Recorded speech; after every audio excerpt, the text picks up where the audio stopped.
Welcome to the channel dear students.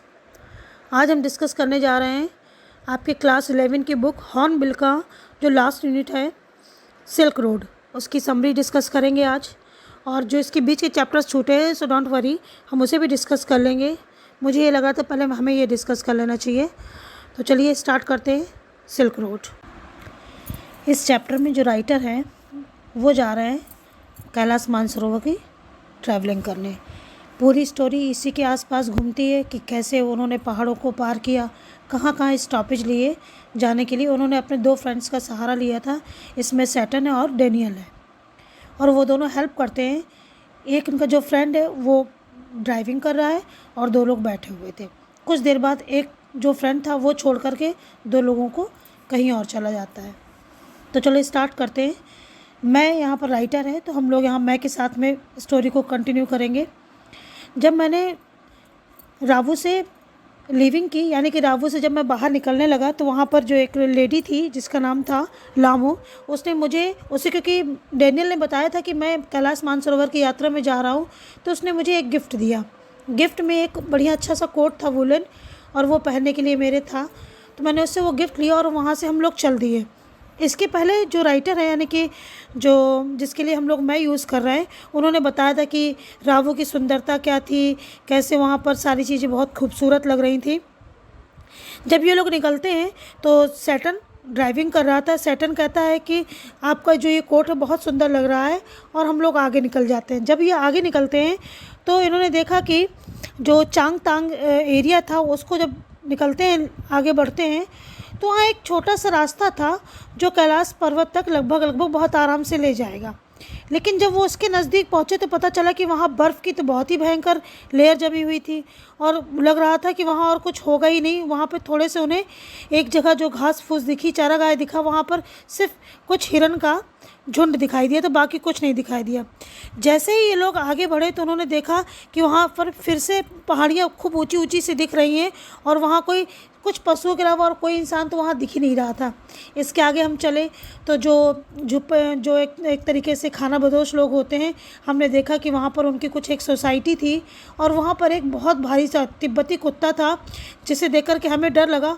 और ये ऐसे कुत्ते, ऐसे जानवर थे जो हम जैसे को लोग करके देखे बिल्कुल टूट पड़ते थे, और उन्हें चाहे गोली हो चाहे गाड़ी की आवाज़ हो, उससे उन्हें किसी चीज़ से फ़र्क ही नहीं पड़ता था। वो बहुत दमदार कुत्ते होते थे। खैर, जब हम लोगों ने उस कुत्ते से पीछे छुड़ाने के लिए एक जैसे मान लो कि ये कह सकते हैं कि हम लोग शूटिंग कर दें, गोली मार दें, ऐसा लगभग कुछ है, तो वो कुत्ता हमारे पीछे पीछे लगभग 100 किलोमीटर तक दूर भाग करके आएगा। ये हमारी वहाँ पर सोच थी, और ऐसा ही हुआ। फिर जब हम आगे बढ़े तो एक बहुत चौड़ी सी नदी थी, और उसके बगल से एक घाटी, यानी कि पूरा रास्ता उसी नदी के किनारे किनारे जाता था। और वहाँ पर नदी को बिल्कुल, क्योंकि बर्फ़ की जमी हुई थी, तो बिल्कुल चमक रही थी धूप में वो। अब हमें इसी रास्ते से जाना था आगे। सैटन ने अपनी गाड़ी को तीसरे गियर में रखा हुआ था, और वो काफ़ी ढलानदार रास्ताएं थी, लेकिन हमें निकलना तो यहीं से था। जब हम लोग आगे गए तो हमें कुछ समझ में नहीं आया, और वो उसने क्या किया, दरवाज़ा खोला, और दरवाज़ा खोल करके बाहर खड़ा हो गया। उसने बोला कि अरे सर, आगे बर्फ़ की जो एक थोड़ी सी चौड़ाई वाली रास्ता है, वहाँ काफ़ी लगभग 15 मीटर तक एक बर्फ़ की चादर जमी हुई है, और मैं इसे ऐसे नहीं निकल सकता। हमें पहले देखना पड़ेगा कि बर्फ़ अंदर से खोखली तो नहीं है, वो सख्त है कि नहीं है। तो उसने जाकर उसे चेक किया, और उसमें पैर मार मार के देख रहा था कहीं खोखली तो नहीं है। और मैंने उस समय देखा कि हम लोग समुद्र तल से लगभग 5210 मीटर की ऊंचाई पर थे। उसके बाद में कैसे भी करके हम लोगों ने सोचा कि चलो इसके ऊपर मिट्टी डाल देते हैं, जिससे गाड़ी के जो टायर होंगे वो फिसलेंगे नहीं।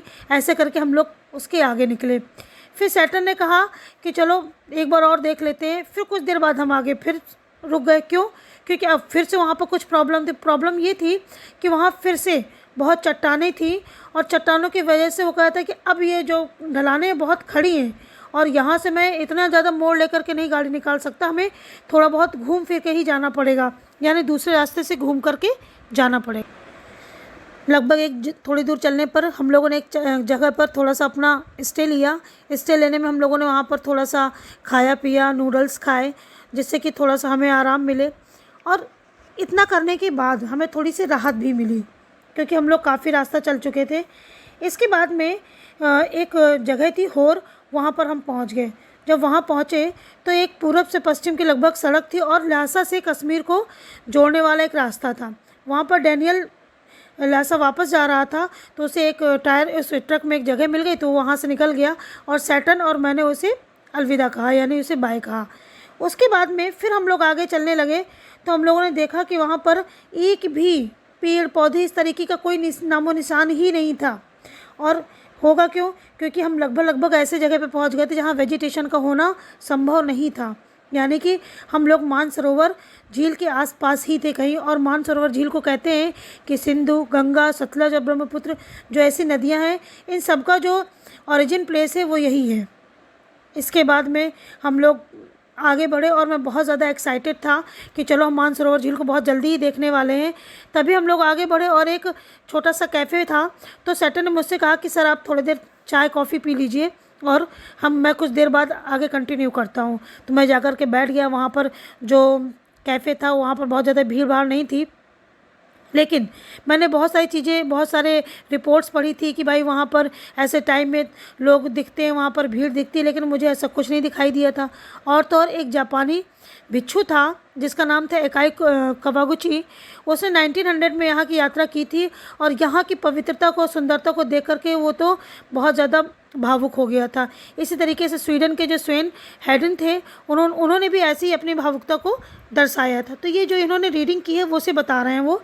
इसके बाद में जब हम आगे चले तो काफ़ी रात हो गई थी और रात की वजह से हमें एक जगह स्टे लेना पड़ा। जहाँ स्टे मैंने लिया क्योंकि ठंड से हम लोग गए थे तो मेरी नाक पूरी तरीके से बंद हो चुकी थी, मुझे जुकाम काफ़ी तेज़ था। और वहाँ पर मैंने चेक किया तो हम लोगों की जो ऊंचाई थी समुद्र तल से वो लगभग 4760 मीटर के लगभग थी। और वो ये कह रहे कि जैसे कि वहाँ पर मुझे ऑक्सीजन लेने में प्रॉब्लम हो रही थी, लगभग वैसा ही मुझे भी यहाँ पर प्रॉब्लम फेस करनी पड़ रही थी। लेकिन मैं लेटा कि चलो ठीक है मुझे नींद आ जाए, पर मुझे बहुत प्रॉब्लम हो रही थी सोने में। उसके दूसरे दिन फिर सैटर्न मुझे एक मेडिकल में ले गया और मेडिकल में मुझे दवा दिलाने के बाद में जब मैंने उसे खाया तो कहीं जाकर मुझे थोड़ा सा आराम मिला। लेकिन मैं सो फिर भी नहीं पाया, फिर भी थोड़ा बहुत तो मुझे आराम मिल गया था। कई तरीके की उस डॉक्टर ने मुझे टैबलेट्स दी थी। खैर इतना करने के बाद कुछ तो आराम मिला ही था। तभी वहाँ पर कुछ जनरल स्टोर भी थे उस एरिया में, मतलब कि जो छोटे छोटे एरिया थे वो जहाँ जहाँ रुक रहे थे तो उन्हें थोड़ा बहुत कुछ ना कुछ तो उनके लिए मेमोरीज़ बनती जा रही थी। एक डार्चिन जगह थी, वो बिल्कुल शांत थी, वहाँ तो कोई पिलग्रिम भी नहीं दिख रहा था। और कहते थे कि वहाँ पर पिलग्रिम दिखते हैं जब वहाँ का मौसम होता है जाने का, लेकिन मुझे तो ऐसा कुछ नहीं नज़र आ रहा था, सिर्फ खाली मैदान ही नज़र आ रहे थे। दोपहर हुई तो मैं एक चाय की कैफ़े में गया और वहाँ पर जाकर के मैं बैठ गया। बैठने के बाद में मैं अपने सारी जो मेरी हॉबीज़ थी मैं उन चीज़ों को सोचने लगा। और लेकिन वो ये भी कह रहा है कि कहीं ना कहीं जो मुझे सोने में प्रॉब्लम हो रही थी कल, वो इसी वजह से हो रही थी क्योंकि वहाँ का मौसम बिल्कुल भी हमारे फेवर में नहीं था। तभी इन चीज़ों को सोचते हुए मेरी मुलाकात नोरबू से हुई, जो कि वहाँ पर एक कैफ़े में काम करने वाला आदमी था और उससे मैं काफ़ी देर बात भी करता रहा। वो काफ़ी अच्छा लड़का था और बातें करते करते कैफ़े में वहाँ पर कुछ खिड़कियाँ ही थी, लेकिन उस खिड़की के नज़दीक तो मैं बैठ गया था। तो वहाँ तो पूरा मेरा एक तरीके से कह सकते हो कि बसेरा हो गया था। मैं वहाँ पर टाइम पास के लिए अपनी नोटबुक और कुछ नॉवल वगैरह भी ले गया था। वहीं पर मैं बैठा था। जब नोरबू अंदर आया तो उसने मेरी बुक को देखा तो उसने कहा अच्छा आप अंग्रेज़ हैं। फिर मैंने उसे चाय का ऑर्डर दिया। फिर वो काफ़ी देर तक मुझसे बात करता रहा, लेकिन मुझे उसको देख करके लग रहा था कि वो वहाँ का रहने वाला है, क्योंकि उसने विंड चीटर पहन रखी थी और देखा जाए तो उसने अलग तरीके की मेटल वाला उसने चश्मा भी पहन रखा था। फिर उसने मुझे बताया कि बीजिंग में सामाजिक विज्ञान की जो एक एकेडमी है, इंस्टीट्यूट ऑफ एथनिक लिटरेचर, मैं उसके लिए काम करता हूँ, वहाँ के रिसर्च वर्क में लगा हुआ हूँ। तो मैंने कहा अच्छा ठीक है, बहुत अच्छी बात है। नोरबू ने तो काफ़ी सालों से वहाँ के रिसर्च में लगा हुआ था, लेकिन वो उसने कहा कि मैं स्वयं कभी कोरवा मतलब वो जो एक जगह थी वहाँ पर जो छोड़ा था, तो कह रहा कोर्रा नहीं मैंने किया था कभी, यानी कि वहाँ का दौरा। कोर्रा का मतलब क्या होता है? दौरा या यात्रा करना। वो मैंने नहीं की थी कभी, उसने मुझे बताया। खैर उसकी बातों को सुनकर मैं भी बहुत खुश हुआ। फिर उसने मुझे बताया कि दो ऐसे ही एक स्टूडेंट्स हैं जो लाइब्रेरीज़ को छोड़ कर के यहाँ भाग आए हैं। अगर हम चाहें तो हम उन्हें अपने साथ में लगा सकते हैं और वो हमारे ग्रुप में बढ़ कर के आगे चल सकते हैं। फिर मैंने जो अपना एक उधर जाने का जो अपना एक आइडिया था मेरा, मैं उसमें काफ़ी देर सोचता रहा। फिर मैंने सोचा कि चलो ठीक है, नोरबू एक अच्छा साथी रहेगा और उसने मुझे ये भी सुझाया कि हमें सामान ढोने के लिए कुछ या किराए पर ले लेने चाहिए, यानी कि वो जो जंगली भैंसे होते हैं उसके लिए उसने कहा कि हम ले सकते हैं, बैल जैसे बोल सकते हैं, तो अच्छा रहेगा, हमें सामान नहीं ढोना पड़ेगा और बहुत आराम से हम लोग पूरी यात्रा भी कर लेंगे और पूरा राउंड भी हो जाएगा। फिर हम दोनों एक दूसरे से बात करते करते हंसने लगे। सो दैट्स इट, ये आपका समरी यहीं पर कंप्लीट होता है सिल्क रोड का। नेक्स्ट चैप्टर का जो समरी होगा वो हम नेक्स्ट वीडियो में डिस्कस करेंगे। Thank you so much.